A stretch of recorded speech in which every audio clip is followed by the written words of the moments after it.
最早这恭王府就是和珅盖的，6、7万平方米。它这个房子里边的梁都是金丝楠木，高度也超标了。你看这每个窗户形状不一样，说明这间房里存的东西不一样。这个是目前中国最大的封闭式的祭坛，这还真的是印象很深刻。远方美食家，今天呢，我们和子豪枫叶少年游中国继续出发，到了恭王府花园门口。大家看我身后就是恭王府的2号门。本来呢，我们应该从西边那个1号门啊直接进去，但是走在路上的时候，子豪就发现了一个老北京特色吹糖人，咱去看看去。让子豪过个瘾。师傅，这个都是您吹的？对，这是恐龙、兔子，主要是以小动物为主，是吧？对，吹个什么？咱吹个牛，要不你吹个牛？吹个牛吧。行。对，拿着，好嘞。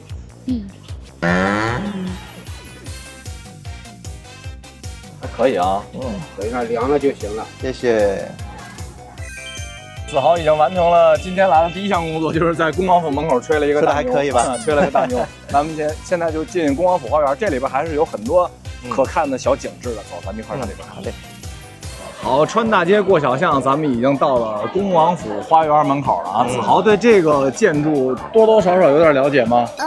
我可能还不太了解。对，那个清朝历史上有一位著名的贪官叫和珅，都听说过吧？那必须的。最早这恭王府就是和珅盖的。为什么叫恭王府？就是晚清史上有一个著名的政治人物叫恭亲王奕欣，对，他们家住的。他这个王府就以他的这个爵位吧命名了。这里边很大，我看了一下啊，6、7万平方米。基本上理解就是前面办公，后边是花园，休闲娱乐嘛。对，那咱们就赶紧吧。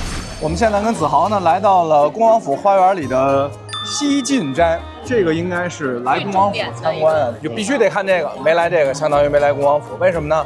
当年嘉庆抓和珅的时候，20条大罪，其中有一个就说和珅僭越。怎么叫僭越呢？他这个房子的里边的梁都是金丝楠木，高度也超标了，所以说以和珅的身份是不可以住这么规格的房子，你这已经达到僭越的标准了。这是和珅的其中一大道。隔着这个门还是能看到里边的那个，对，所谓的那个金丝楠木的那个柱子。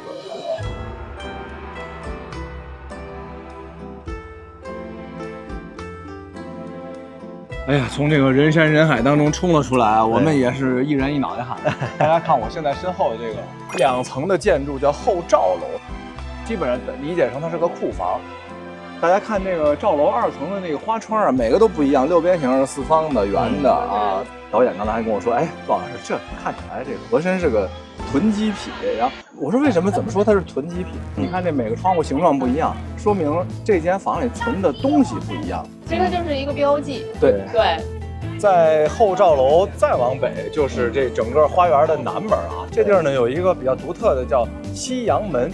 它这个上面写了4个字“静寒太古”，但是它是中式的内容，它有个西式的造型。猛一看，好像到欧洲了，是吧？它确实受到了一些来自于西方的审美上的影响。我很小，当时幼儿园的时候，其实还在这个门下面照过相。你来过是吧？我来过1次。我们一会儿在这里再拍一张。对，给子豪再拍一个，拍一个60公分高的子豪，再拍一个1.85米的。Before after。来，走，往这边来点。好。3、2、1，走！走，子豪，咱们去这戏台看。这边就是。这个是目前中国最大的封闭式的祭坛，它这个完全是封起来的。你想200-300年前，古人唱戏听戏的时候，没有现在的麦克风、高音喇叭、扩音设备，什么纯凭嗓子喊，对吧？其实它里边很多，比如说上面有藻井，周围的有些雕梁画栋贴的东西，有点像低音的设备似的。再加上降噪呢，对，它这土底下还有点讲究。据说是盖这个房子的地基的时候，在里面埋了好多大缸，空缸会有回声，对，扣着放。你可以理解成它增加共鸣，让这声音出来的更圆润、更饱满，类似这种吧。可能他那个古人的声学原理不见得是最标准，但是已经在他那个年代，他摸索出了一个最好的、最佳的方案了。基本上这恭王府里所有的文创产品都跟福字儿有关系，尤其是这个号称叫天下第一福康熙御笔，说这个福字是长寿福啊，因为它长得它又长寿又瘦，说这个福寓意非常吉祥，很多人来这里愿意买一点点，比如说啊小徽章啊，或者是那种挂饰摆在家里边，看着以后有个吉祥美好的寓意。基本上到这儿，我觉得这个恭王府咱们所有的精华，可能也就都看完了。我觉得恭王府这趟还是带着子豪看到了一些我想让他看到的老北京里那些跟王府相关的文化景点，我觉得这是很有意思的一个参观项目。对子豪来说，最重要的就是追忆之旅啊，对对，西洋门，对童年时候的记忆，幼儿园时候在那儿照相的那个照片，这还真的是印象很深刻，挺有意思。我们经常在子豪在胡同里转哈，看一些老北京的这个旧玩意儿。咱们下一次带子豪看一个北京的新产品，就是北京的汽车制造业。下次我们会带子豪去，小米汽车看哎，这个目前全网很火的一款车啊，这个我知道。对了啊，电车，咱们就离开恭王府，下一站咱们奔小米汽车去了。